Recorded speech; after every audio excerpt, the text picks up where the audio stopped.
Welcome to another segment of storytelling. If you haven't watched or listened to the last video, please do so after you listen to this. Today's story begins with an adage that says, "A son may outgrow your lap, but he will never outgrow your heart."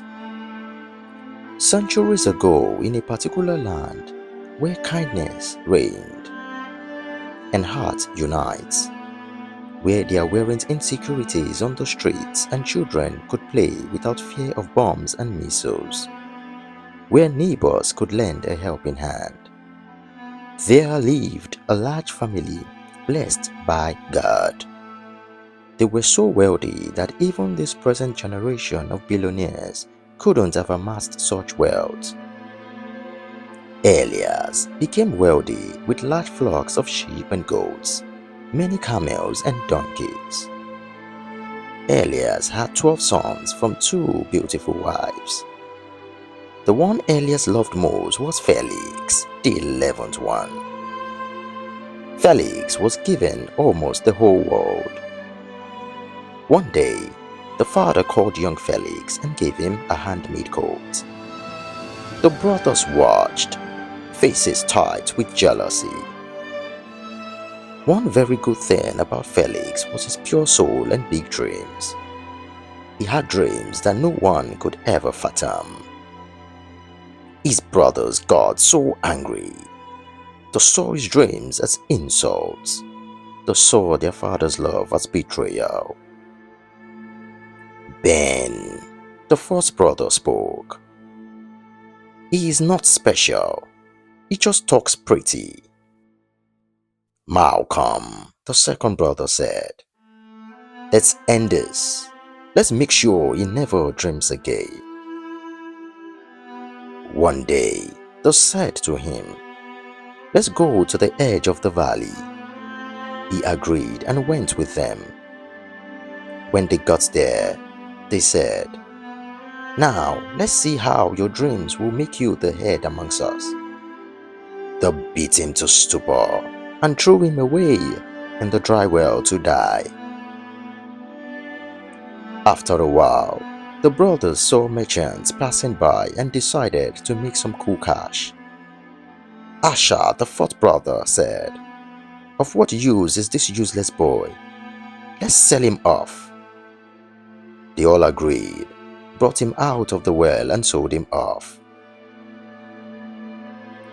In the foreign land, Felix was beaten thoroughly, falsely accused, imprisoned. Days, months, years passed, yet there was no help. But he held on to something no one could steal: hope. He said to himself one day, "If I still have breath, then I still have purpose." God doesn't work in times and ways we expect, but He can still be trusted. All of a sudden, things turned around for Felix. He was called to interpret dreams, was called to speak, to lead, to save nations from hunger. What was meant for evil turned into blessings.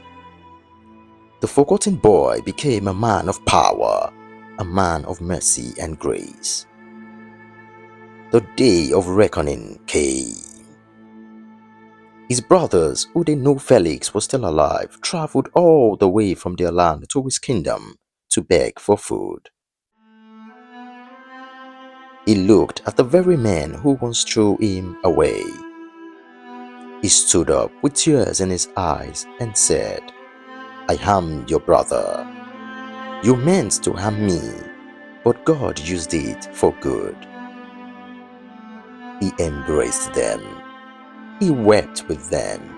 He fed them, and also requested that the whole family stay with him in his kingdom. According to the story that I just narrated, the greatest power isn't revenge, but forgiveness. What was meant to break you may be the very thing that builds you. God's purpose for our lives will be fulfilled when we also align in the right way. Also, be careful of what or whom you showcase to. Build silently so you do not end your life untimely. Finally, do not turn away from your Maker, and He will make ways for you even in crooked paths. If you learned any other lesson from the story, please share in the comment section. That'll be all for today. But get ready, because another interesting story is coming your way. Please don't forget to subscribe and kindly hit the notification bell so you don't miss it.